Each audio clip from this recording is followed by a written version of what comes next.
पश्यत भागम नारायण प्रियमनंगमदापहारं वाराणसीपुरपतिं भज विश्वनाथ। यत्र यत्र रघुनाथ कीर्तनं तत्र तत्र कृतमस्तकाञ्जलिं बाष्पवारि परिपूर्णलोचनं मारुतिं नमत राक्षसान्। सीतानाथ समारम्भां श्रीरामानन्दार्य मध्यमाम् अस्मदाचार्य पर्यन्तां वन्दे श्रीगुरुपरम्पराम्। मोषम दीन दीनहित तुम समान रघुवीर अस विचार रघुवंश मुनि हरहु विषम भोभीर। बोलिए यज्ञ नारायण भगवान की जय। जय सिया राम जय जय सिया राम। जय सिया राम जय जय सिया राम। जय सिया राम जय जय सिया राम। जय सिया राम जय जय सिया राम। संकट मोचन जय हनुमान। संकट मोचन जय हनुमान। संकट मोचन जय हनुमान। संकट मोचन जय हनुमान। जय सिया राम जय जय सिया राम। जय सिया राम जय जय सिया राम। जय सिया राम जय जय सिया राम। जय सिया राम जय जय सिया राम। कौशल्या के प्यारे राम। कौशल्या के प्यारे राम। दशरथ राज दुलारे राम। दशरथ राज दुलारे राम। जय सिया राम जय जय सिया राम। जय सिया राम जय जय सिया राम। जय सिया राम जय जय सिया राम। जय सिया राम जय जय सिया राम। जय सिया राम जय जय सिया राम। जय जय सिया राम जय जय सिया राम। श्री सीतानाथ भगवान की जय श्री कामदानाथ भगवान की जय श्री जगन्नाथ भगवान की जय श्री काशी विश्वनाथ भगवान की जय भक्तोर भगवान की जय जय सीताराम।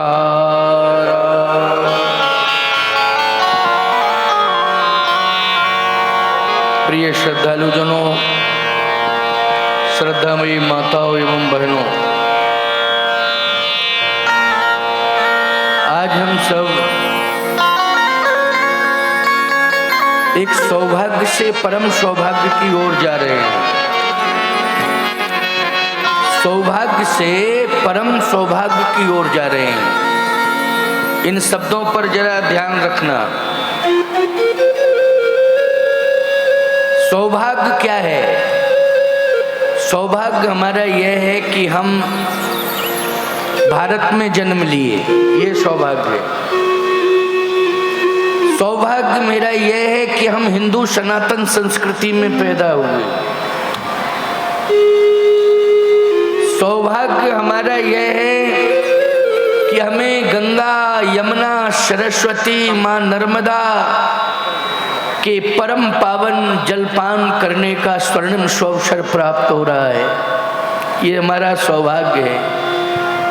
लेकिन आज इस दिव्य आयोजन के माध्यम से जहां समस्त देवता और समस्त तीर्थ इस कबीर धाम की धरती पर उपस्थित हो गए हैं, जिसमें हम बैठकर दर्शन कर रहे हैं, श्रवण कर रहे हैं, ये परम सौभाग्य है। ये हमारा परम सौभाग्य है। अभी सांसद जी अपने विचार प्रकट कर रहे थे। उन्होंने बहुत अच्छी बात कही।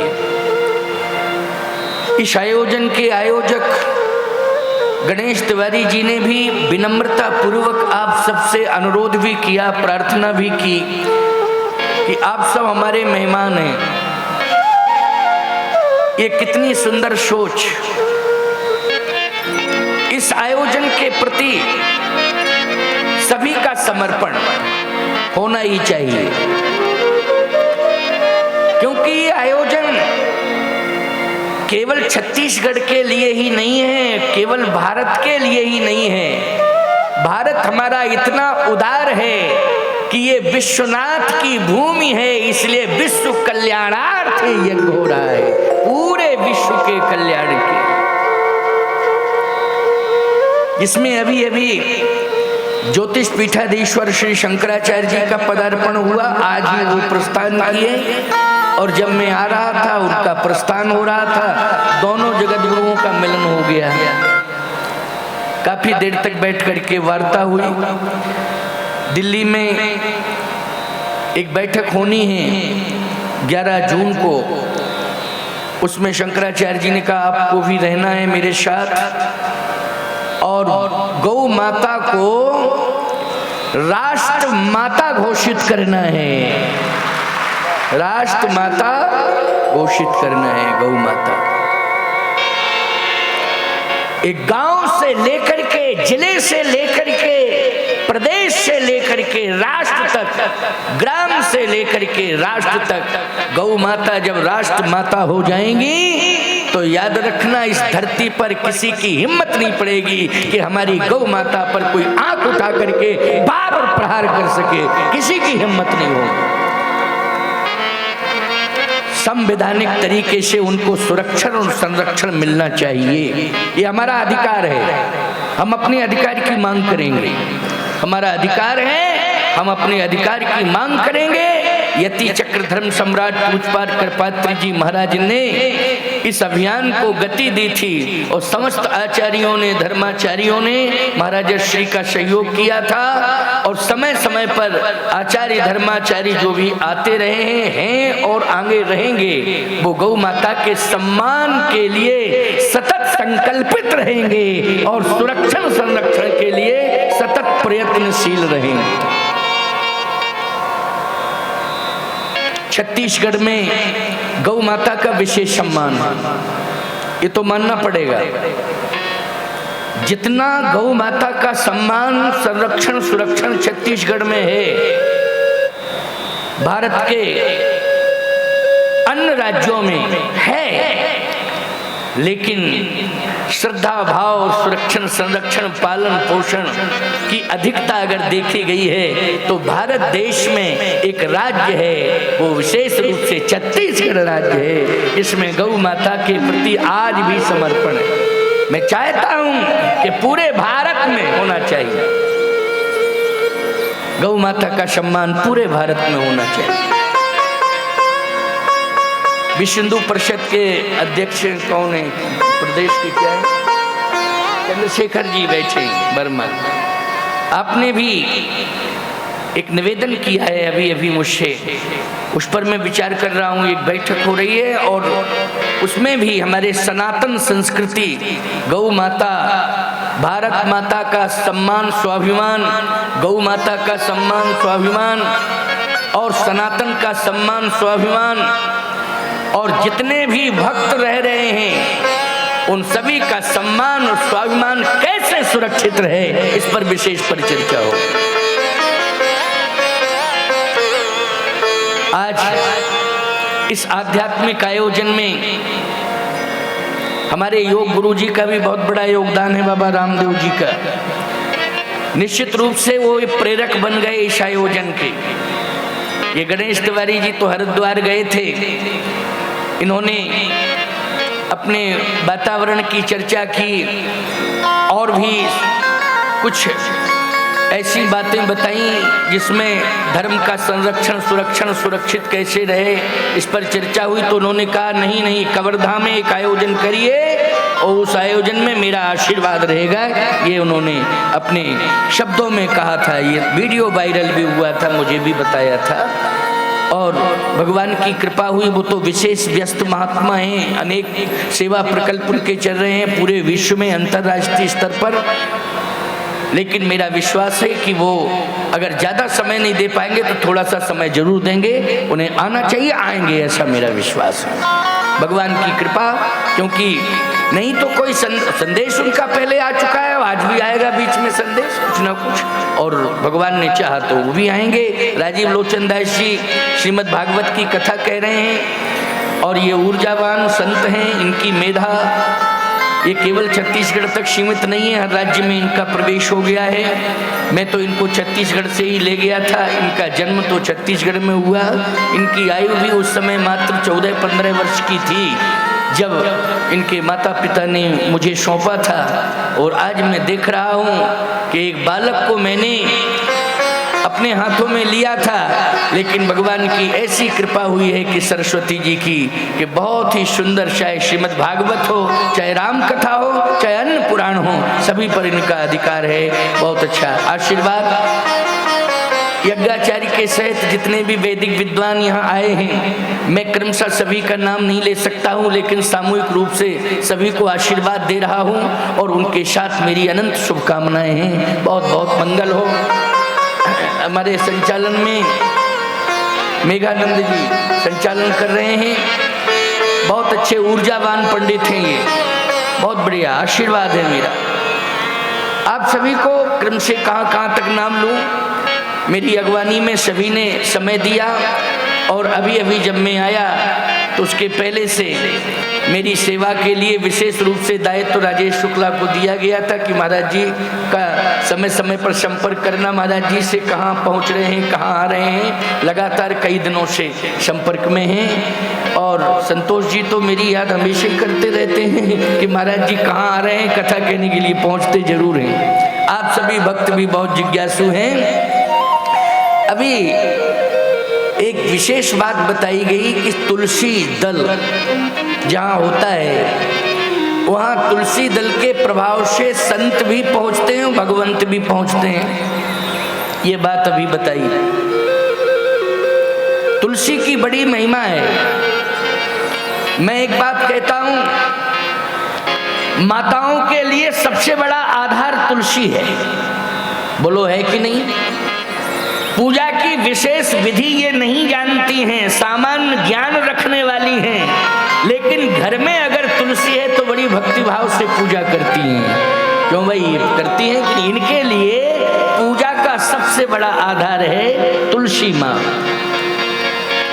गौ माँ भोजन बनाती हो तो गौ माता के लिए ग्रास निकालती हो ना, गौ ग्रास होता है, तो गौ माँ भी आधार। तुलसी माँ और गौ माँ, तुलसी की पूजा करती हो, गौ की पूजा करती हो, गौ ग्रास निकालती हो, गौ माता की बड़ी श्रद्धा पूर्वक निष्ठा पूर्वक पूजा की जाती है। और साथ ही साथ में इतना ही मत मानना कि केवल तुलसी माँ, गौ माँ, अगर तुम बेटी हो तो जन्मधात्री माँ हो, बहू हो तो सास माँ, सास भी माँ है, सास माँ का भी सम्मान किया करो। क्योंकि जिस सास माँ ने तुम्हें पति दिया है, अगर वो नहीं होती तो पति कहाँ से मिल जाता। इसलिए सास माँ की भी सेवा किया करो।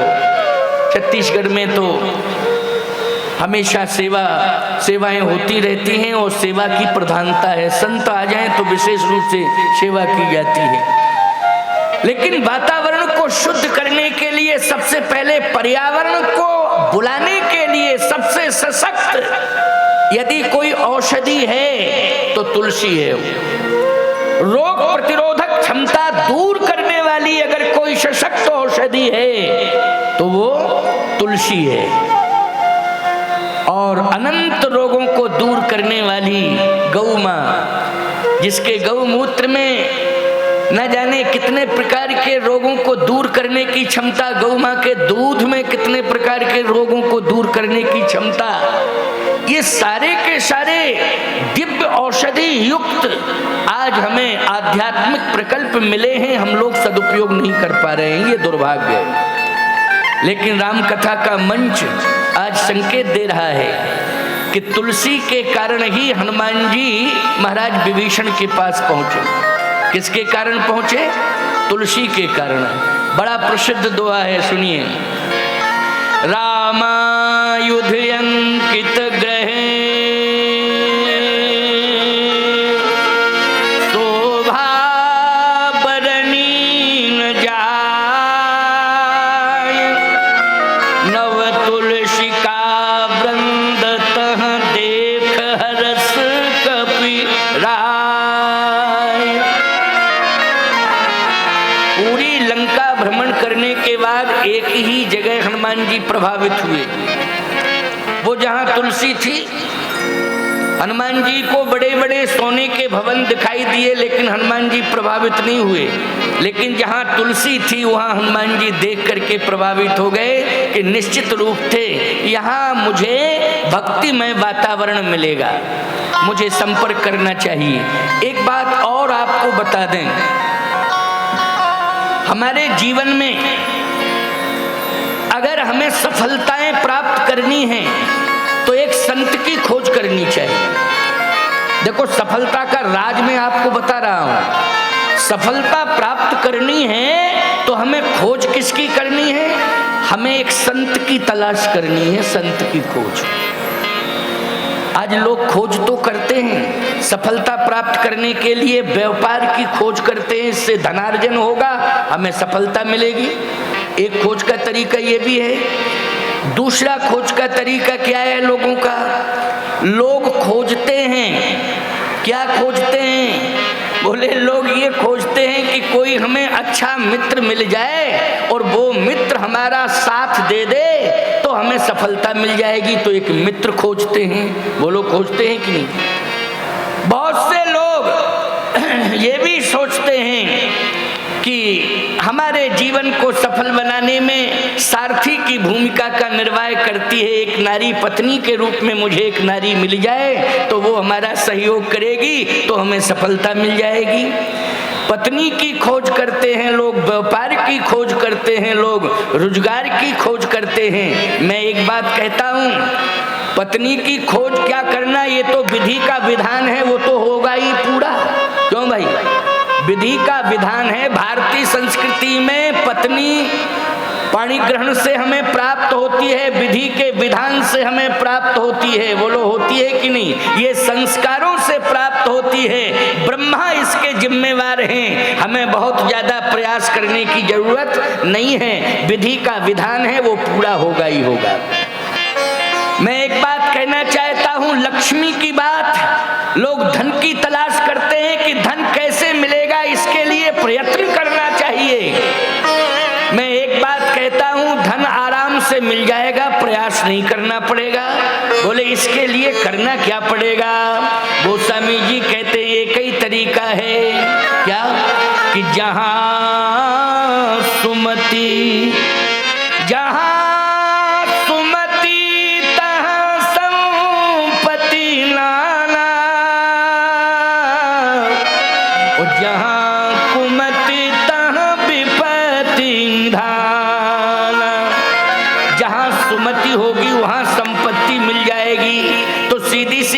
संपत्ति को खोजना नहीं है, प्रयास ये करना है कि हमारे बीच में सुमति बनी रहे। और सुमति यदि हमारे बीच में रहेगी तो संपत्ति अपने आप आ जाएगी।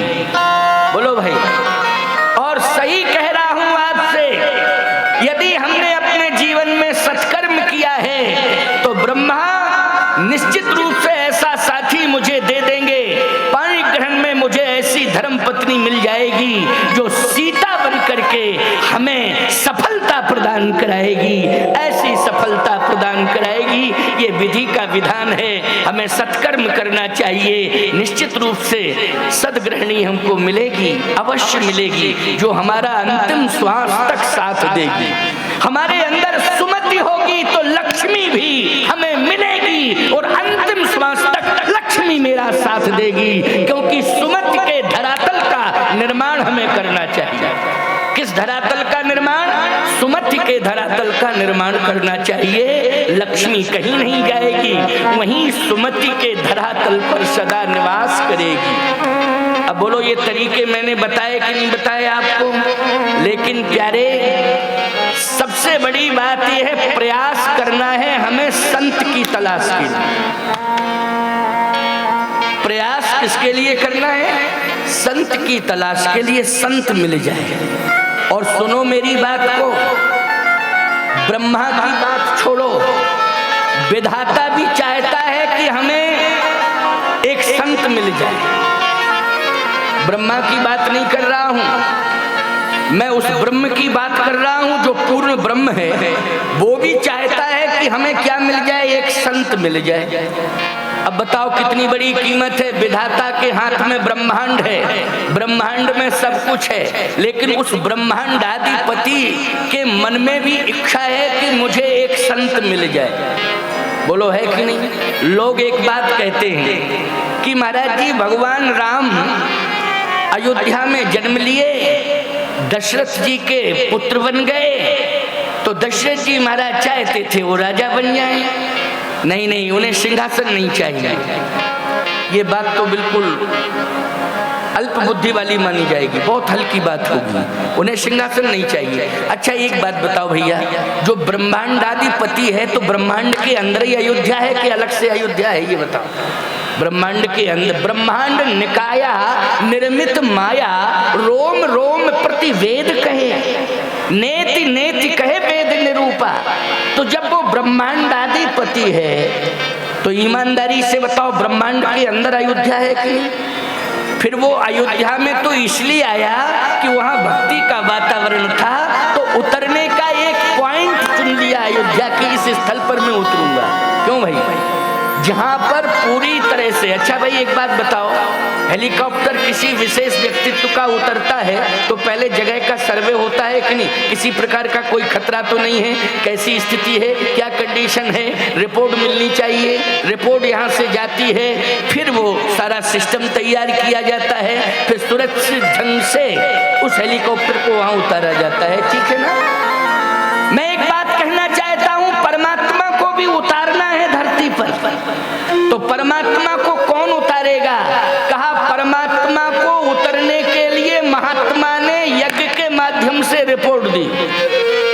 और महात्मा कौन है? वशिष्ठ जी महाराज। बोलो भाई है कि नहीं? वशिष्ठ जी ने रिपोर्ट दी है और यज्ञ के माध्यम से वो उतरने वाला पॉइंट क्या है? हेलीपैड नहीं, वो तो यज्ञ स्थल है।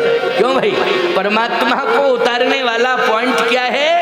बोले यज्ञ स्थल है। ईमानदारी से बताओ, यज्ञ जहां होता है वहां पूरा सुरक्षित कर दिया जाता है स्थान, और वातावरण को पवित्र कर दिया जाता है। बोलो कर दिया जाता है कि नहीं? स्थान भी सुरक्षित होता है, क्योंकि भूमि पूजन में देवताओं का आवाहन किया जाता है, देवों से प्रार्थना की जाती है। क्यों भाई गणेश तिवारी, जब पहले आयोजन के पहले भूमि पूजन कराया होगा ना?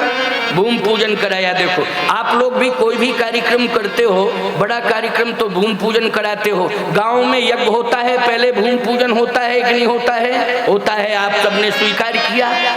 सावधान, पूरा वातावरण परमात्मा को उतारने के लिए यज्ञमय बनाया जाता है। उसी पॉइंट पर, उसी भूमि पर परमात्मा उतरेगा। इसके लिए रिपोर्ट कौन देता है? जल्दी बोलो। महात्मा वशिष्ठ जी ने रिपोर्ट दी है। बोलो दी है कि नहीं? अब वशिष्ठ जी महाराज ने जैसे ही कहा तो परमात्मा उतर के आ गया। अब जैसे ही आया तो किसी ने कहा कि मिथिला जाना था विवाह कराने के लिए। अरे मिथिला क्या जाना था, पहले ही उस परमात्मा ने कह दिया था। क्या कह दिया था? नारद जी से कहा था, नारद बचन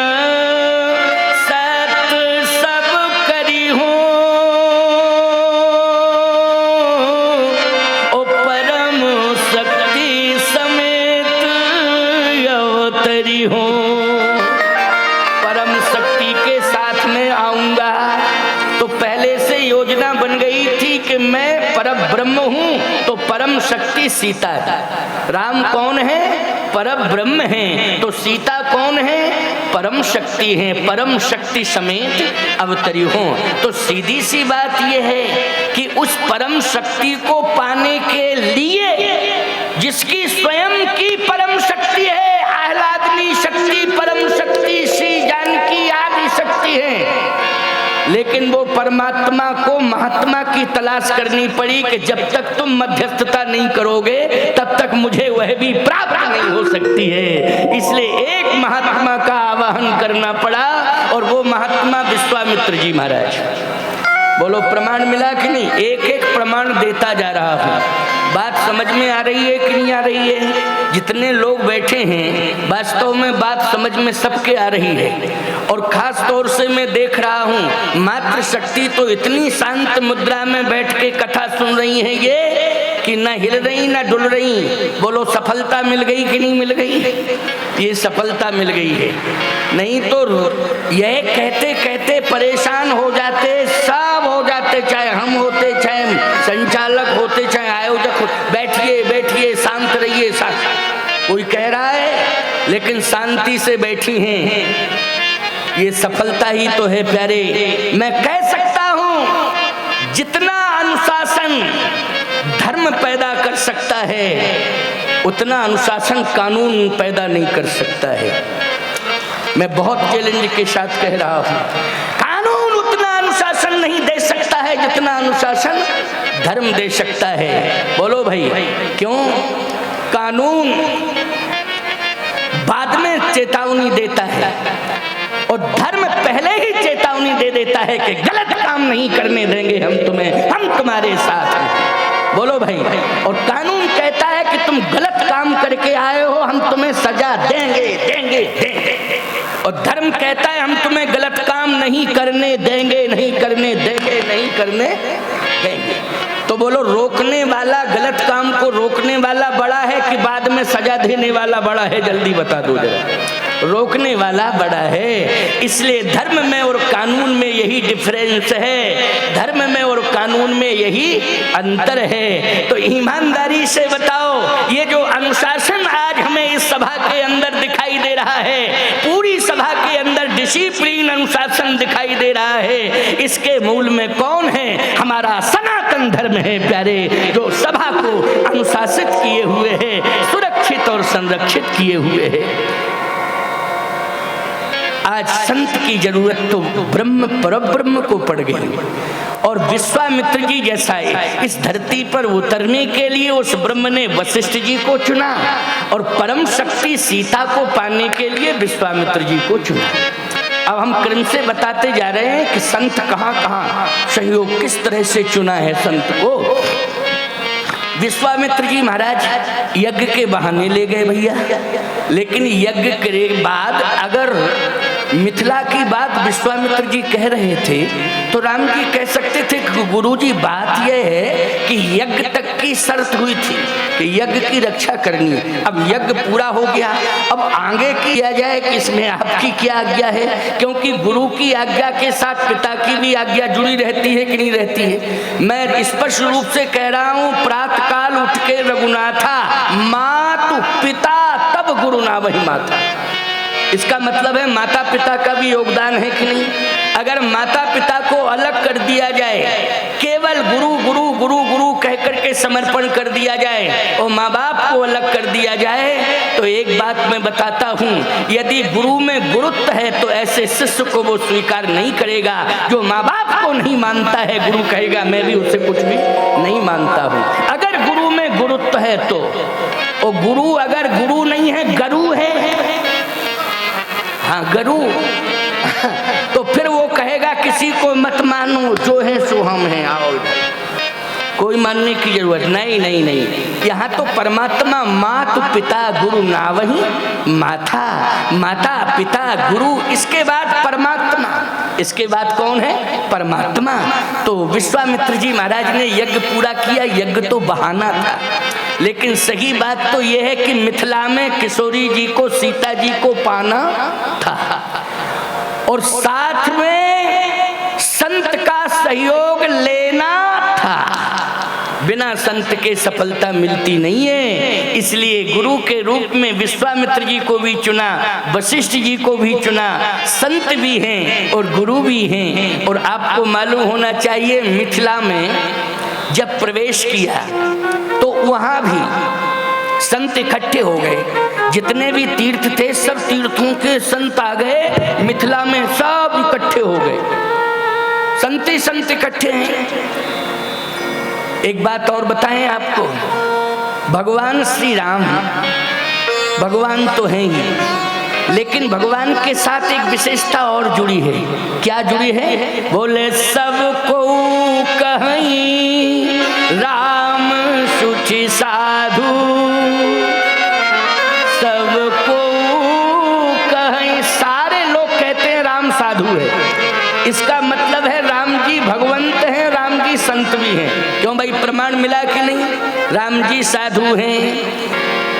ऐसे ही भगवान परशुराम का अवतार, भगवान परशुराम जो है भगवान भी हैं और साधु भी हैं। क्यों भाई, विशेषता ये मानी जाएगी कि नहीं? भगवान क्या है? परशुराम बोले भगवान भी हैं और साधु भी हैं। राम जी क्या हैं? बोले भगवान भी हैं और साधु भी हैं। बोलो डबल विशेषताएं जुड़ी हैं कि नहीं? संत और भगवंत डबल प्रमाण पत्र हैं इनके पास। अब आप देखें, एक साधु और मिल गए। कौन? विश्वामित्र जी महाराज। विश्वामित्र जी लेकर के गए मिथिला में, सारे तीर्थों के साधु संत इकट्ठे हो गए। सुनते जाना, साधु की महिमा बता रहा हूं। संत की आवश्यकता ब्रह्म को भी है, भगवान को भी है। अच्छा, जब भगवान को जरूरत है तो तुम लोगों को जरूरत नहीं है क्या? तुम्हें भी जरूरत है।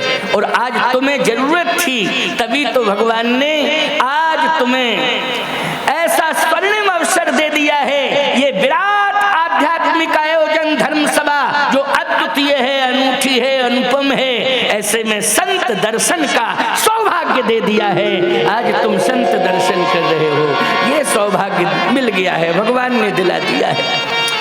तो आज विश्वामित्र जी महाराज मिथिला में जैसे ही प्रवेश किए राम जी को लेके, उद्देश्य क्या है भगवान का? भगवान का उद्देश्य है परम शक्ति को मैं प्राप्त करूं। तो मैं कहना ये चाहता हूं कि परम शक्ति प्राप्त करने के बाद उस ब्रह्म को फिर किसी की जरूरत नहीं है। उस परम ब्रह्म में पूर्णता आ गई, फिर किसी की आवश्यकता नहीं। नहीं नहीं, परम शक्ति को पाने के बाद भी संत की जरूरत है।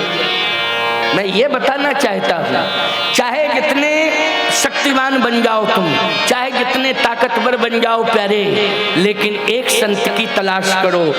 आवश्यकता है, जरूरी है, एक संत की जरूर तलाश करो। संत की तलाश करना इतना आवश्यक है जैसे ग्रंथ प्रमाणित कर रहा है। चाहे भागवत हो, चाहे राम कथा हो, दोनों ही ग्रंथों ने संतों की महिमा का वर्णन किया है। अब संत सब इकट्ठे हो गए। विश्वामित्र जी महाराज राम जी को लेके पहुंच गए मिथिला में। ये मिथिला क्या है? देखो, 4 नगर हैं। पूरे रामायण में कथाएं तो बहुत बड़ी हैं, 7 कांड हैं, विस्तार बहुत है, लेकिन 4 महत्वपूर्ण नगर हैं, 4 धाम हैं। 4 धाम, 4 नगर कौन हैं? देखो भैया, एक तो धामों में अयोध्या धाम, दूसरा मिथिला धाम, तीसरा चित्रकूट धाम और चौथा लंका धाम। समझ गए हो ना? 4 धाम। वैसे तो पंपापुर भी मिला है भगवान को, श्रृंगवेरपुर भी मिला है भगवान को, मिले हैं, बहुत पुर मिले हैं, बहुत पुर मिले हैं। भगवान जब निकले तब तमाम पुरैपुर मिले, बिलासपुर मिला, रायपुर मिला, सब तो मिला। क्यों भाई, मिला कि नहीं मिला? राम वन पथगमन में बोलो भैया, ये सब मिले कि नहीं मिले? लेकिन पूरे रामायण में चर्चा है 4 नगरों की, 4 पुरों की चर्चा, 4 धामों की चर्चा और 4 नगरों की चर्चा है। बोले कौन कौन है? बोले पहला तो है अयोध्या धाम, और दूसरा है मिथिला धाम, और तीसरा है चित्रकूट धाम, और चौथा है लंका धाम। बोलो भाई, ये धाम है। अच्छा, इन धामों का आध्यात्मिक अर्थ हम कर रहे हैं, जरा सुनते जाओ। इन धामों का आध्यात्मिक अर्थ मैं कर रहा हूं, जरा कान खोल करके सुनो। हमारे चित्त भी 4 हैं। अहंकार चार प्रकार के, अहंकार चतुष्ट है। कौन कौन है? बोले मन अहंकार, चित्त अहंकार, बुद्धि अहंकार और अहंकार मानी अहंकार। एक अहंकार है ये, अहंकार चतुष्ट है, मन बुद्धि चित्त और अहंकार। तो इसमें आध्यात्म में चार में ये अयोध्या क्या है? बोले अयोध्या है बुद्धि की अयोध्या। बोले मिथिला क्या है? बोले मन की मिथिला। चित्रकूट क्या है? बोले चित्त का चित्रकूट। और बोले लंका क्या है? बोले अहंकार की लंका।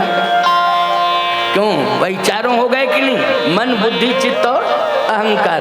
और हमने चारों को एक एक नगर से धाम से जोड़ दिया कि नहीं जोड़ दिया? अब अयोध्या बुद्धि से कैसे जुड़ी है? बुद्धि की अयोध्या कैसी है? तो ध्यान से सुना। अवधपुरी,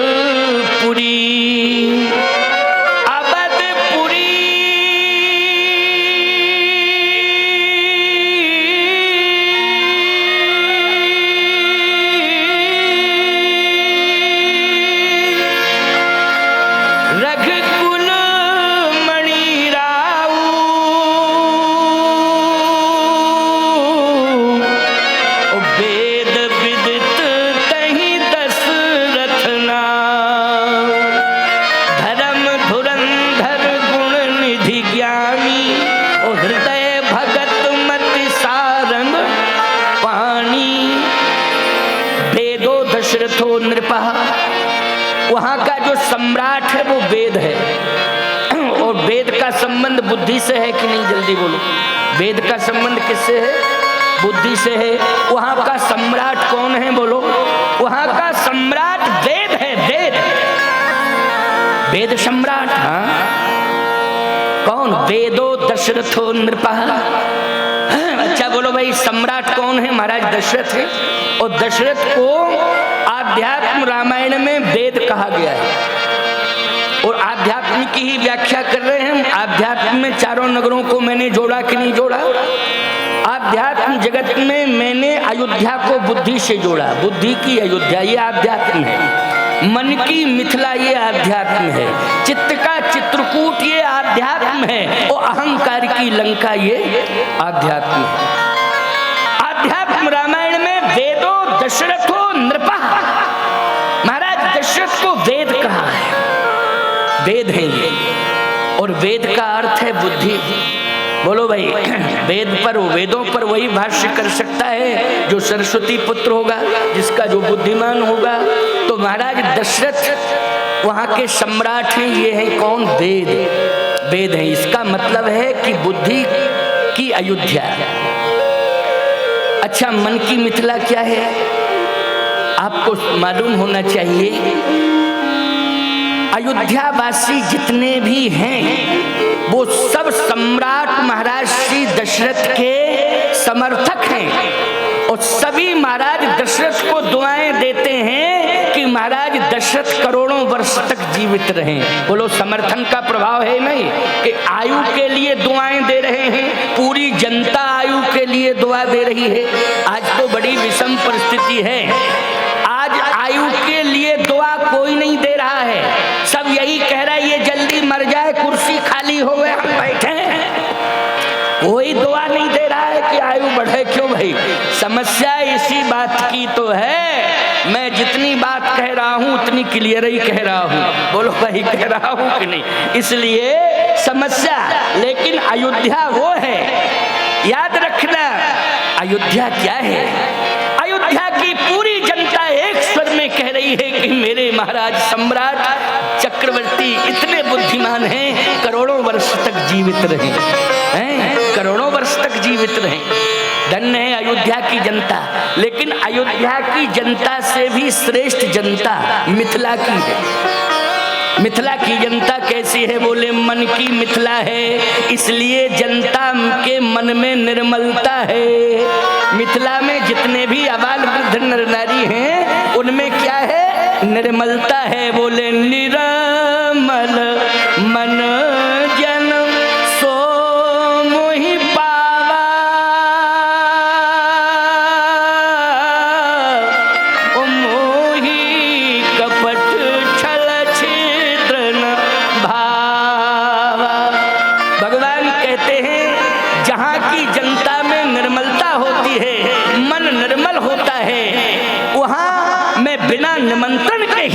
जाता हूँ, बिना निमंत्रण के पहुंच जाता हूँ। निमंत्रण की कोई आवश्यकता नहीं, ना तो वहाँ के लोगों को निमंत्रण देना पड़ता है, ना वहाँ के लोगों को आवाहन करना पड़ता है। मैं तो स्वतः ही पहुंच जाता हूँ। आपको लेके कौन जाता है? कहे लेके मुझे महात्मा जाता है। कौन महात्मा जाता है? बोले मार्गदर्शक के रूप में महात्मा है। इसका मतलब है जो साथ में लेके जावे वो मार्गदर्शक होता है कि नहीं? पहले ये बताओ क्या होता है? मार्गदर्शक होता है।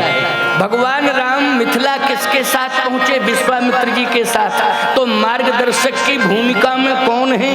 विश्वामित्र जी हैं। कौन ये? महात्मा हैं। तो ईमानदारी के साथ बताओ, जब परमात्मा ने अपना मार्गदर्शक महात्मा को बनाया है तो आज इस कबीर धाम से तुम्हें संदेश मिल रहा है कि यहाँ की जनता का भी मार्गदर्शन महात्मा ही कर रहे हैं इस मंच के माध्यम से।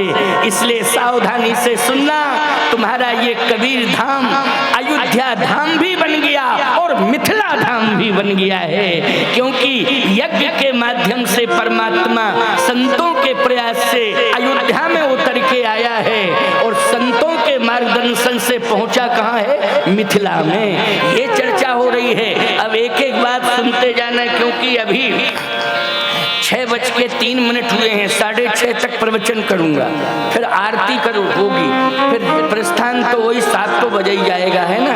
7 तो बज ही जाएगा। यही सिस्टम चला आ रहा है, कोई दिक्कत की बात नहीं है। तुमको तो भरपूर हमें प्रवचन सुनाना है, हमें सुनाना है और तुम सबको सुनना है।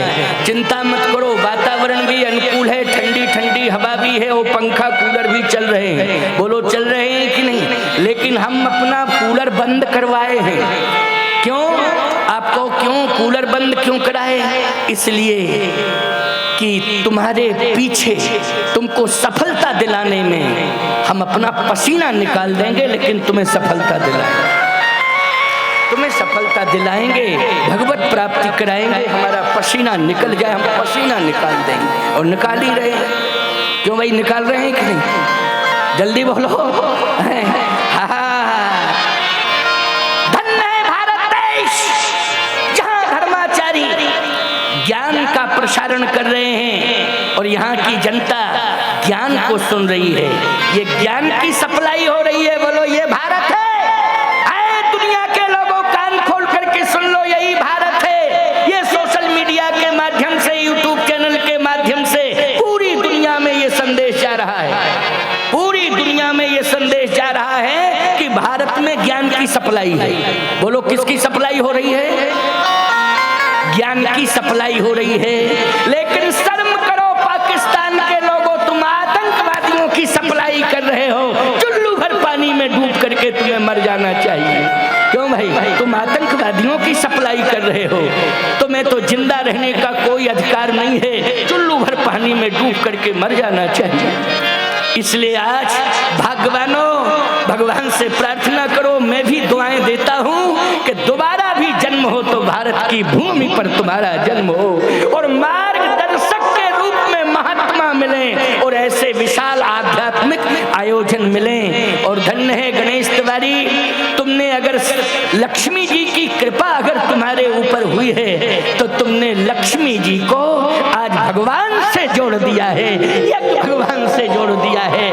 बस यही लक्ष्मी की सार्थकता है। कितनी दुआएं, कितना आशीर्वाद तुम्हें संतों के द्वारा मिल रहा है। सभी को ये संदेश मिल रहा है इस मंच से। संतोष जी ने भी कहा था कि सभी को श्री गणेश कैसे करना चाहिए। बोलो ये संदेश मिला, श्री गणेश कैसे करना चाहिए। याद रखना, ये भवन बना, प्रवेश में जगत गुरु शंकराचार्य आए और शंकराचार्य गए तो रामानंदाचार्य आए। बोलो भाई, है कैसा क्रम बनाया है, आगमन का क्रम बनाया है। और ये भी संदेश लोगों को मिल गया कि ऐसा नहीं कि जब तक वो चले नहीं गए तब तक रामानंदाचार्य नहीं आए। अरे वो जा ही नहीं पाए, रामानंदाचार्य पहले ही आके हृदय से हृदय मिलाकर मिल गए। बोलो भाई, इसी को कहते हैं एक समरसता की भूमि का निर्माण करना, एक धरातल का निर्माण करना। बोलो ईमानदारी से, ये प्रेम के धरातल का निर्माण हुआ कि नहीं? ये संदेश मिला है। इसलिए मैं कहता हूं, हृदय से हृदय मिलाना। आपस में क्या मिलाना है? हृदय से हृदय मिलाना है, जहर नहीं मिलाना। जहर मिला रहे हो, पता नहीं कितने प्रकार का विषाक्त वातावरण फैलाना ही जहर मिलाना है। बोलो, विषाक्त वातावरण फैलाना मानी क्या है? जहर मिलाना है और जहर खिलाना है। लेकिन ये विषाक्त वातावरण को दूर करने के लिए ये आध्यात्मिक वातावरण का प्रसारण पूरे इस धरातल को निर्मल बना रहा है, स्वच्छ बना रहा है। इसी पर भगवान उतर के आ रहा है। बोलो, उतर गया कि नहीं उतर गया? आज तुम्हें लग रहा है कि तुम कबरधाम में बैठे हो, ये लग रहा है बैकुंठ में बैठे हो। बोलो भाई, कहाँ लग रहा है? बैकुंठ में बैठे हो। और मैं आज कहता हूँ, जिनके नाम से कबीर धाम है, वो कबीरदास जी आज प्रसन्न होकर के तुम्हें दुआएं दे रहे होंगे। याद रखना, वो कबीर जिनके नाम से ये जिला है, वो महात्मा कबीर आज प्रसन्न होकर के तुम्हें आज दुआएं दे रहे होंगे कि धन्य है कबीर धाम के निवास को। आज तुमने कबीर धाम को सार्थक कर दिया है कि संतों को उतार दिया, देवताओं को उतार दिया है। इसलिए आप सबका ये स्वर्णिम काल है, इसका सुंदर सदुपयोग करो। तुम्हारे जीवन को बहुत बड़ा संबल मिलेगा, बहुत बड़ा आधार मिलेगा। तो मैं चर्चा कर रहा था कि विश्वामित्र जी महाराज महात्मा, एक ब्रह्म को, पर ब्रह्म को जरूरत है। किसकी? महात्मा की जरूरत है। आदि शक्ति को प्राप्त करने के बाद भी महात्मा की जरूरत है। जैसे आदि शक्ति मिल जाए तो हम पूर्ण हो जाएंगे, नहीं नहीं नहीं। लेकिन देखिए, जैसे पहुंचे तो मन की मिथिला, पूरे के पूरे मिथिला में अबाल वृद्ध नर नारी क्या है? बोले, अयोध्या से भी ज्यादा महिमा मंडित मिथिला। अयोध्या के राजा को तपस्या करनी पड़ी, तब वो ब्रह्म आया। लेकिन मिथिला के राजा को बोलो, मन की निर्मलता के कारण ही बिना निमंत्रण के आ गया। बोलो, आ गया कि नहीं आ गया? किसके कारण आया? मन की निर्मलता। निर्मल मन जन, निर्मल मन जन सो मोहि पावा, मोहि कपट छल छिद्र भावा। निर्मल मन जन सो मोहि पावा, मोहि कपट छल छिद्र न भावा। मिथिला वासियों में आ रहा हूँ, तुम निष्कपट हो, तुम्हारे अंदर कपट नहीं है। तो अयोध्या में, बोले अयोध्या में कपट है। कौन? मंथरा बैठी, इसके अंदर कूट कूट के कपट भरा हुआ है। बोलो भाई, अयोध्या में। लेकिन मिथिला में आप रामायण के प्रेमी हो। छत्तीसगढ़ में गांव गांव में रामायण होती है और घर घर में रामायण, प्राय घर घर में रामायण है और सभी रामायण के बहुत प्रेमी हैं। बता देना, अयोध्या में खोजा गया तो एक कपटी मिल गया, एक कपटी मिला। बोलो, मिला कि नहीं? हम भरत की माता को कपटी नहीं कहेंगे, कैकेयी को इसलिए नहीं कहेंगे कि प्रभावित तो मंथरा ने किया था। क्यों भाई? भ्रमित किसने किया था? हम क्यों कहेंगे भरत की माता को कि वो कपटी? गलत। मेरे प्रभु राम जिसके चरणों में अपना मस्तक रखते हो, आशीर्वाद लेते हो, हमें क्या अधिकार है कि हम उसको कप्तिन कहें और क्या कहें क्या नहीं? नहीं नहीं, मेरे प्रभु राम ने जब भी माँ कैकेयी मिली तो सिर रख के प्रणाम किया है, साष्टांग प्रणाम किया है। बोलो, किया है कि नहीं किया है? अगर हम राम को अपना मानते हैं तो राम जी जिसका सम्मान कर रहे हैं, हमें भी उसका सम्मान करना पड़ेगा, तभी हम राम के अनुयायी माने जाएंगे। लेकिन सही बात तो यह है, ये सारी भूमिका कप्तिन वाली भूमिका जो है वो मंथरा की है। वो किसकी है भूमिका? वो केवल मंथरा की है। तो पूरी अयोध्या में सर्वे किया गया तो एक मंथरा निकल पड़ी। बोलो, निकल पड़ी कि नहीं मंथरा? हम एक बात आपको बताएं, हमेशा अगर मंथरा जैसी प्रवृत्ति लेकर के कोई नारी किसी के घर में घुस रही है तो उसे स्वीकार मत करना। हम आपको बता रहे हैं क्यों? देखने में और वाणी में तो बड़ी मधुरता है, लेकिन अंदर कपट है। बोलो, क्या है? अंदर कपट है। बोलो है कपट कि नहीं? बिल्कुल सत्य कह रहा हूं आपसे। कुछ फल ऐसे होते हैं कि जो देखने में सुंदर होते हैं लेकिन नुकसान बहुत करते हैं। आपको कौन? समाज में नारियों में मंथरा बहुत नुकसान करती हो, फलों में संतरा बहुत नुकसान करता है। क्यों भाई? देखने में रंग बहुत अच्छा है, ऑरेंज कलर ही कलर अंदर। अगर तुम 2 संतरा खा जाओ तो निश्चित रूप से तुम 475 डायबिटीज में पहुंच जाओगे, कोमा में हम बता रहे तुमको। ऐसा रस है वो संतरे का, समझ गए हो कि नहीं? हाँ, सीधी सी बात मेरी सुन लो बस, तुम्हें तो सुनना है। तो संतरा आप देखना, आप संतरा को ऊपर से पैकिंग तो बड़ी अच्छी लगती है, लेकिन पैकिंग को हटाओ तो अंदर 8 कलियां हैं, वो 8 अलग अलग हैं। बोलो भाई, कलियां 8 हैं लेकिन अलग अलग हैं कि नहीं? अच्छा एक बात बताओ, हवेली बहुत अच्छी है और जितने अंदर रहने वाले लोग हों वो सब अलग अलग विचार कराते हैं। अच्छा बोलो, संदेश अच्छा जाएगा क्या? संदेश अच्छा नहीं जाएगा। देखने में हवेली भले ही अच्छी लग रही हो लेकिन रहने वालों में अंदर प्रेम नहीं है, एक दूसरे के विरोधी हैं, अलग अलग भावना विचारधारा के हैं, तो बोलो रिएक्शन होगा कि नहीं होगा? नुकसान होगा कि नहीं होगा? सावधानी से सुनना। इसलिए मैं कहना चाहता हूँ विचारवान श्रोताओं, आप सबको अपनी प्रवृत्ति को अच्छा बनाना है। माताओं, प्रवृत्ति अगर गलत हो जाएगी तो याद रखना, नाम भले ही मंत्रा ना हो लेकिन बदनामी मंत्रा जैसी मिल जाएगी। बोलो मिल जाएगी कि? नाम भले ही ना हो मंत्रा, लेकिन मंत्रा जैसी अगर प्रवृत्ति हो जाएगी तो बदनामी 101% मंत्रा जैसी मिल जाएगी। इसलिए सावधान रहना है। तुम सबसे भी कहना चाहते हैं, सुन लो भैया, नारियों में मंत्रा और पुरुषों में दुर्योधन। अभी सुन रहे थे ना दुर्योधन की बात।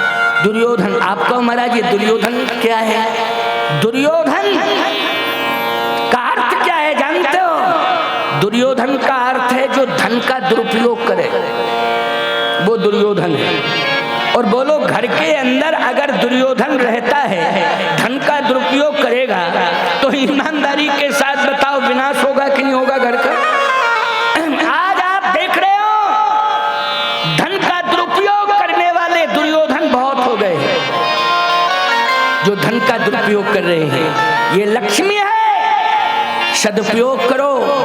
इसलिए मैं कहता हूं जहां धन का दुरुपयोग होता है वहां पर महाभारत होता है, और जहां धन का सदुपयोग होता है वहां रामायण होती है, रामचरितमानस होता है, वहां बुद्धि की अयोध्या और मन की मिथिला का अवतरण होता है। बोलो होता है कि नहीं? आज बोलो, ये हस्तिनापुर बन गया है कि जनकपुर बन गया? जल्दी बोलो। ये कबीर धाम हस्तिनापुर बना है कि जबलपुर? अच्छा, हमको थोड़ा कम सुनाई देता है, देखो भाई, अन्यथा मत लिया, हम समझे जबलपुर कह रहे हो। जनकपुर क्या बन गया है? जनकपुर बन गया है। किसके कारण बना है जनकपुर? धन के सदुपयोग के कारण बना है। बोलो बना है कि नहीं? धन के सदुपयोग के कारण आज ये क्या बन गया है? जनकपुर बन गया है। और याद रखना, इस जनकपुर में आनंद मिल रहा है कि नहीं मिल रहा है? बोले जनकपुर की महिमा क्या है? जनकपुर की महिमा, पुर नर नारी, पुर नर नारी,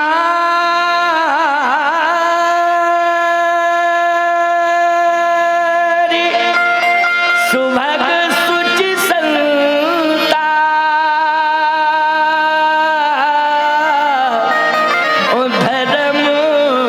धर्मशील ज्ञानी गुणवंता। धर्मशील ज्ञानी गुणवंता, यहाँ 3 विशेषताएं देखने को मिल रही हैं भक्तों।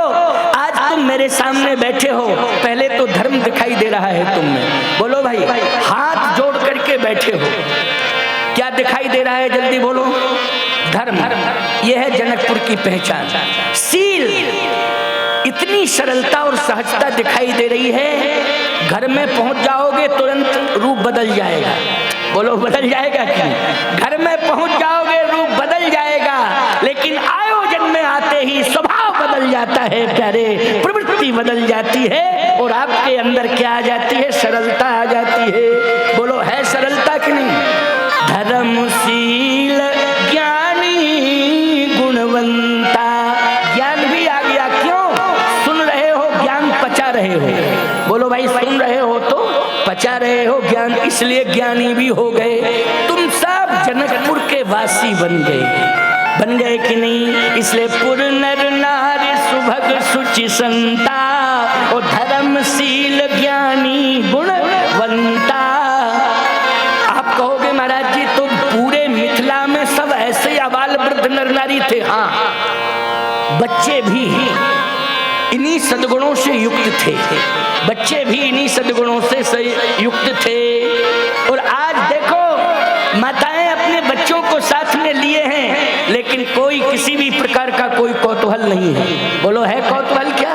यहाँ बच्चों के भी विचार बदल गए, बच्चों के विचार। एक महात्मा तो बिगड़ पड़े पंडाल में, बच्चा जो है रोवे तो कहते, महात्मा ने आंखें लाल करके कहा ले जाओ पंडाल से बाहर। जब बच्चा इतना शैतान है तो लाती क्यों? बच्चों को लाना ही नहीं चाहिए। और एकदम घोषणा कर दी कोई भी अपने बच्चों को इस पंडाल में ना लाए। हमारा प्रवचन बाद में होना था, हमने कहा बच्चों को सबसे ज्यादा लाओ पंडाल में। मेरा बाद में होना था प्रवचन, मैंने तुरंत कहा, मैंने कहा सबसे ज्यादा इस पंडाल में बच्चों को लाओ। अच्छा बोलो बच्चे भविष्य हैं कि नहीं है? भविष्य की नहीं? हमारे भारत का भविष्य किस पर टिका है? जल्दी बोलो। इन बच्चों पर टिका है। हमें इन्हें विवेकानंद बनाना है, हमें इन्हें रामकृष्ण परमहंस बनाना है, संतों में हमें संत तुलसीदास कबीरदास बनाना है, वीरों में महाराणा प्रताप सरदार भगत सिंह चंद्रशेखर आजाद बनाना है। बोलो बनाना है कि नहीं? इन्हीं बच्चों को बनाना है। अच्छा बोलो भाई बूढ़ों को क्या करना है? बोले बूढ़ों को तो हमें भगवान के पास पहुंचाना है। देखो भैया संभालो जरा, क्या है ये? क्या हो रहा है? इधर उधर हल रही है।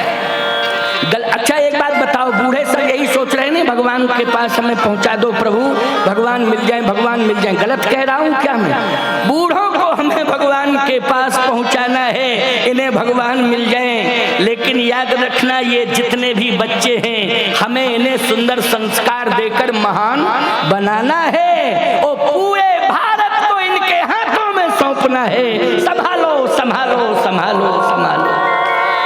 सावधान, कान खोल करके सुन लो, ये अंतिम बात है, अंतिम 10 मिनट की बात, क्योंकि 6:30 बजे हम 6:20 हो गया है ना, 6:30 आरती होगी, 10 मिनट लगता होगा। आरती बढ़िया आरती होती है, हमने सुना। आज हम देखेंगे और सुनेंगे भी, बहुत आनंद आता है आरती में और होना भी चाहिए। फिर मतलब क्या निकलता है? बहुत बढ़िया बात। ये आरती तो प्रार्थना है, भगवान को प्रसन्न करना है, भगवान की नजर उतारना है, भगवान के सौंदर्य में कहीं नजर न लग जाए, इसलिए हम उतार रहे हैं। और समर्पण का भी एक भाव रहता है। तो आओ ध्यान से सुनो, अंतिम बात है ये।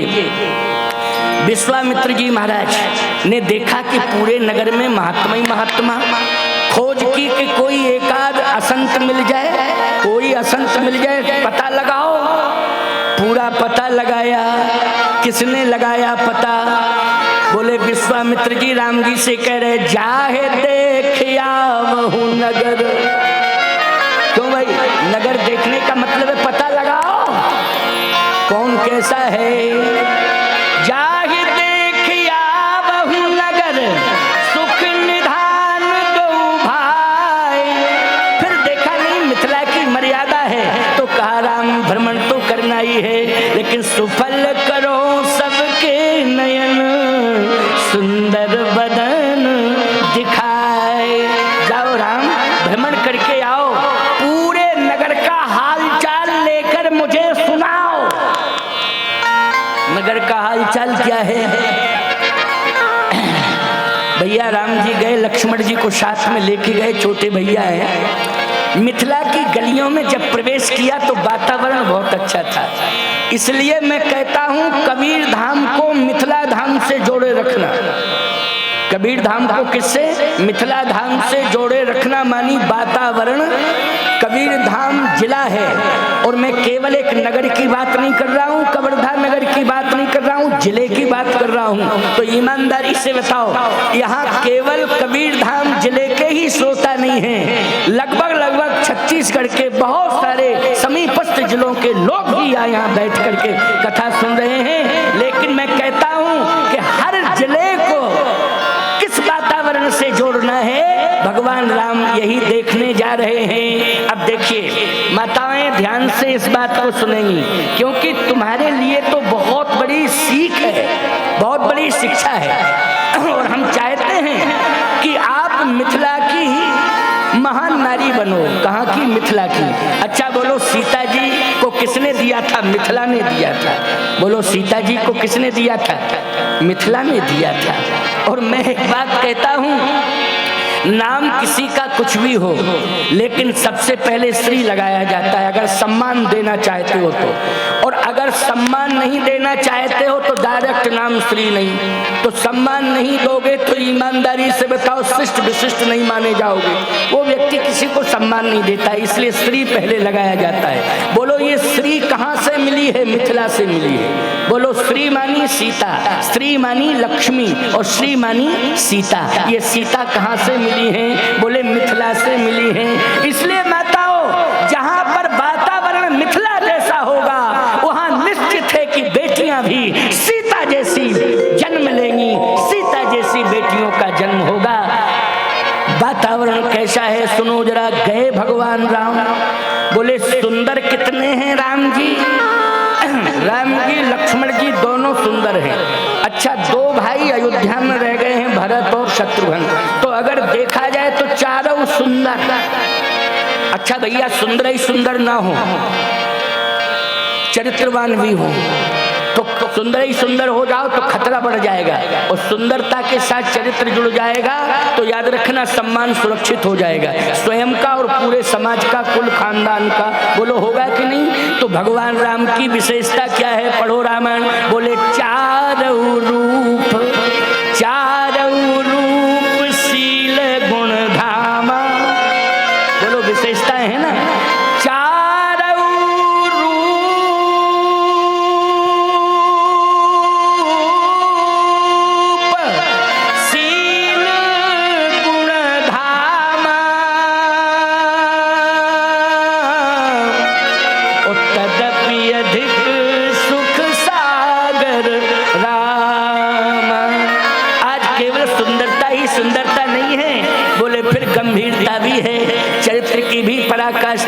भगवान जैसे ही प्रवेश किए राम रक्षा स्तोत्र में भगवान के सौंदर्य की चर्चा हुई।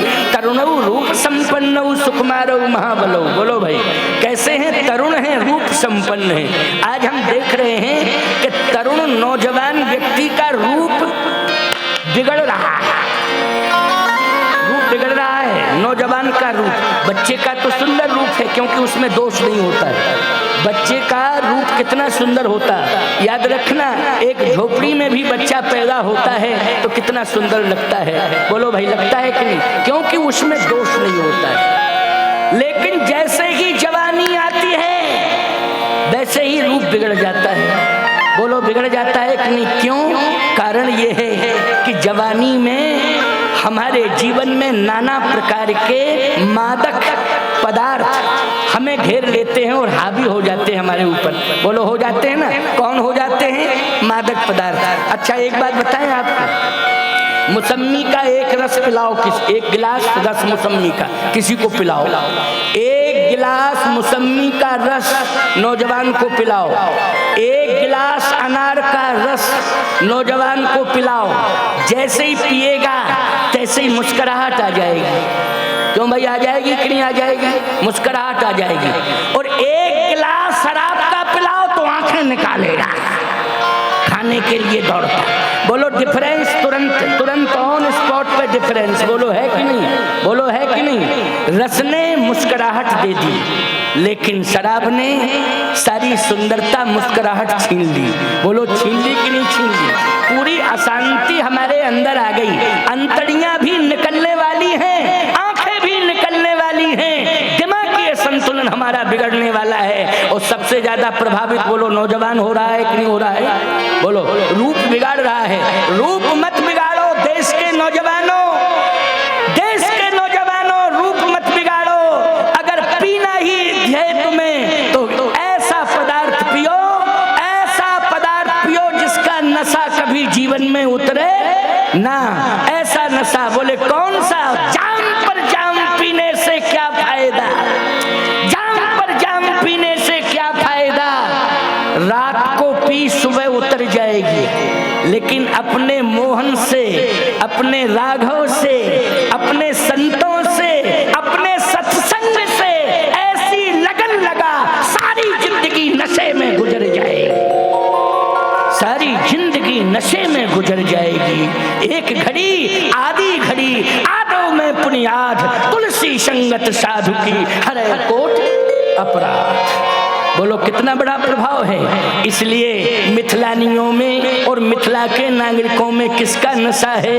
देखो भैया, रूप देखने का नशा तो है, लेकिन नशा रूप देखने के बाद बयान क्या दे रहे हैं मिथिला के लोग, इस पर विचार करना है। रूप का आनंद लेने के बाद मिथिला के लोग बयान क्या दे रहे हैं, इस पर चर्चा मैं कर रहा हूं, सुन लीजिए। संरक्षण किसका है? महात्मा का है।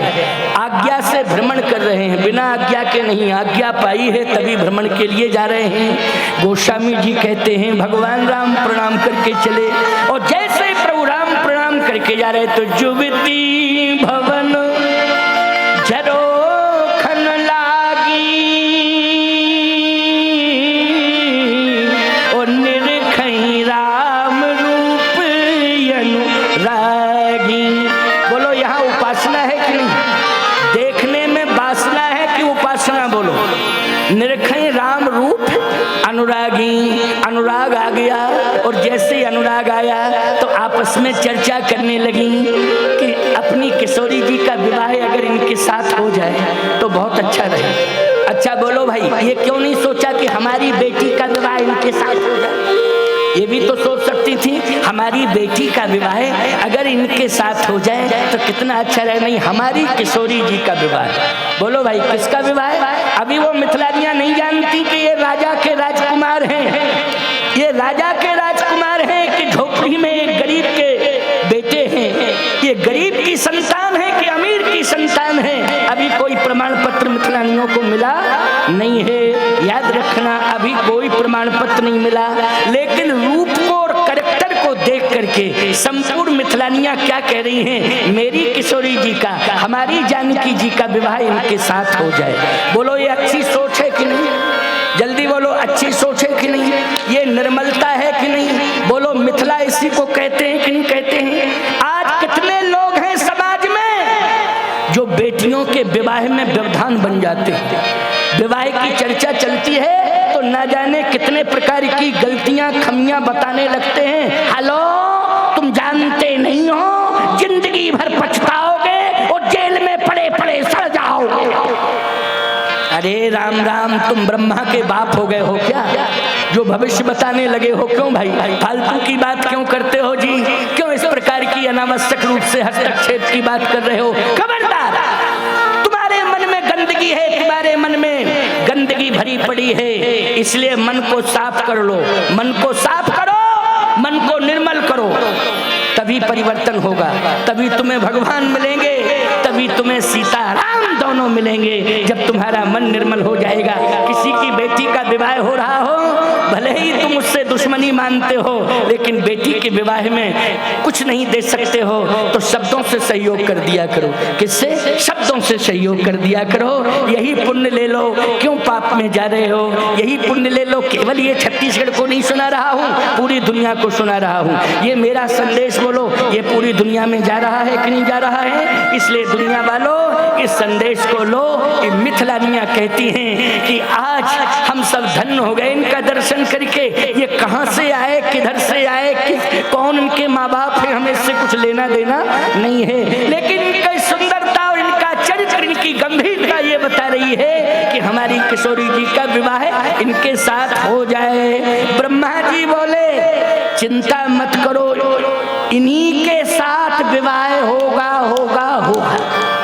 बोले कैसे? बोले जहीं बिरंच रच सीय संवारी और तहीं श्यामल बर रचेऊ बिचारी। ब्रह्मा ने कहा मैंने पहले से ही लिख दिया है, होगा होगा होगा।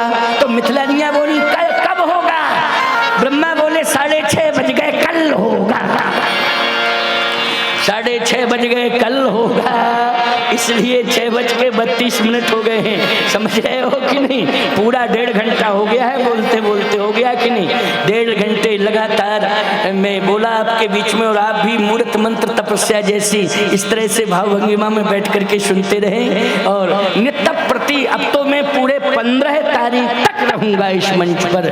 प्रतिदिन आपको भागवत की कथा राजीव लोचन दास जी के द्वारा और मेरे द्वारा राम कथा श्रवण करने को मिलेगी।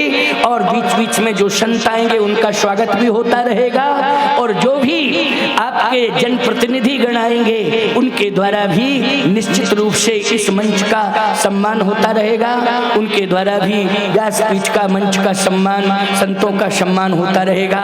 और आप सबको तो हम यहीं से बैठे बैठे आशीर्वाद भरपूर देते रहेंगे। अच्छा एक बात बताओ, सामने बैठे हो तो क्या है, बार बार निगाहें तुम्हारे ऊपर जा रही है, और बगल वालों के लिए तो गर्दन मोड़नी पड़ती है। क्यों भाई? मोड़नी पड़ती है, लेकिन तुम सामने बैठे हो तो बोलो डायरेक्ट निगाहें जा रही है कि नहीं जा रही है? इसलिए ऐसा मत सोचना कि हम लोग नीचे बैठे हो, ये ऊपर बैठे फायदे में तुम्हें। चिंता मत कर, फायदे में तो तुम ही हो। समझ रहे हो कि नहीं? हाँ, इसलिए आनंद लो, परमानंद लो। आओ 2 बार कीर्तन, इसके बाद आरती, आरती के बाद फिर धुनि विस्तारक यंत्र के माध्यम से जो भी परंपराएं हैं संध्याकालीन में, रात्रिकालीन व्यवस्था में, वो बताया जाएगा आपको। लेकिन कीर्तन कर लो। और सुनो, गांव-गांव में ये प्रचार करो जा करके कि 15 तारीख तक जगत गुरु रामानंदाचार्य जी रहेंगे और भी संत आते रहेंगे। भागवत की कथा भी राजीव लोचन दास कह रहे हैं, उनका भी सुनिए। मेरी राम कथा और संतों का दर्शन भी करिए। साथ ही साथ भगवान ने चाहा तो बाबा जी, योग गुरु जी भी आ जाएंगे। हो सकता है लास्ट दिन भी आ सकते हैं, क्योंकि अभी पता चल जाएगा, बातचीत होगी, उसमें क्या रहस्य निकलता है, क्या वो अपना बयान देते हैं, ये आपको मैं बताता रहूंगा समय समय पर। लेकिन चिंता मत करना, अद्भुत अद्वितीय इस महाआयोजन में आप सब आएं। और गणेश तिवारी ने तो घर घर में निमंत्रण दिया है, मैंने तो ये सुना है। क्यों भाई? एक एक घर में निमंत्रण गया है। बोलो गया कि नहीं गया? ये सरलता सहजता एक एक घर में, इसलिए आपके घर में निमंत्रण गया है। देखो भगवान ने आपको निमंत्रण भेजा, स्वीकार कर लिया कि नहीं कर लिया? बोलो। भगवान ने यज्ञ, भगवान का निमंत्रण है वो। गणेश तिवारी तो माध्यम बन गए हैं, लेकिन यज्ञ किसका है? बोले गणेश, यज्ञ भगवान का निमंत्रण है, ये माध्यम गणेश तिवारी बने। तो यज्ञ भगवान ने तुम्हें स्वीकार किया है, इसलिए परिवार सहित आओ। हर गांव से परिवार सहित सभी आवे और यज्ञ की परिक्रमा भी करें और भागवत सुने, प्रवचन सुने, संतों का दर्शन करें। ये सब इस समय फुर्सत भी है, क्यों? खेती खलियान का कोई काम तो नहीं है भैया, कोई खेती खलियान का काम नहीं है, पूरी तरह से स्वतंत्रता है। और लू लपट भी खत्म। गर्मी कहाँ है? बोलो भाई, लग रही है क्या? समझ ही में नहीं आ रहा है, ये मई का महीना चल रहा है। बोलो भाई, गजब की बात तो ये है, वातावरण कैसा बढ़िया, यज्ञ भगवान की देन है। इसलिए आओ, कीर्तन करो, प्रेम से कीर्तन करो। इसके बाद आरती में सभी सम्मिलित होंगे, फिर इसके बाद आनंद। श्री राम जय राम, जय जय राम। श्री राम जय राम, जय जय राम। श्री राम जय राम, श्री राम जय राम, जय जय राम। श्री राम जय राम, जय जय राम। श्री राम जय राम, जय जय राम। श्री राम जय राम, जय जय राम।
जगन्नाथ भगवान की जय हो। भक्त और भगवान की जय हो। जय जय सीताराम। नमः पार्वती पते हर हर महादेव।